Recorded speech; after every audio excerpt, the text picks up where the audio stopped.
السلام علیکم. اکوی غفور التماس گپی گنده نگویی؟ نه حالا من یگان گپی گنده نگفتم. قسم خورده بودم که چاروای کسی از باغ من صحت و سلامت نمیبراید. قسم رو شکستم از برای تو. از برای من؟ آره از برای تو. خون به سرم زد. چاروا را دست و پا بستم و خواستم که سر از تن جدا کنم. و یادم نمد. یعنی تو رسید. چاروا را سر دادم.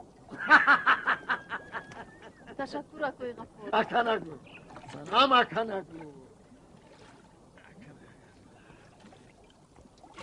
چی گویم؟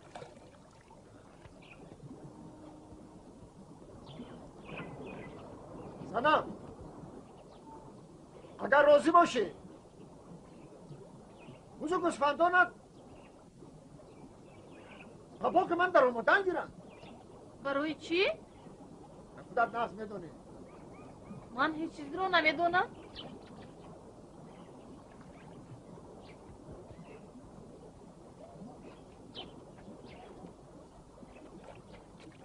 ماشین میخرم.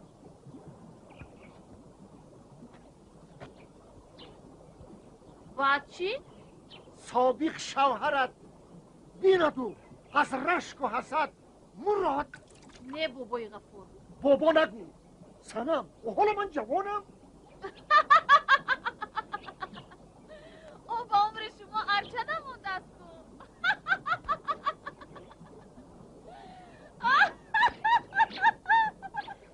سنم مسخره نکن. قهرم را نخزم.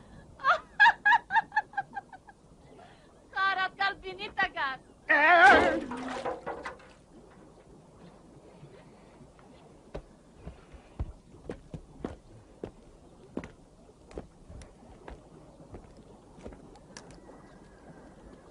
سنم تو مرا نمیدونی. نه تو مرا نمیدونی. اگر همین صغیره نعمت جیانت مالبونت باشد یک روز نه یک روز باز بزرگ گوسفندانت با باغ من میدرآیند. انا آن وقت ببینی که لینگ گوسفندت در شاخ گیلاس آویزان. نه ترسان بابای غفور. ای بابا نگوی. از 9-18 ساله شوی که نظرم تو رو نمیگیرم. حالا همین خیر. انا میخوام.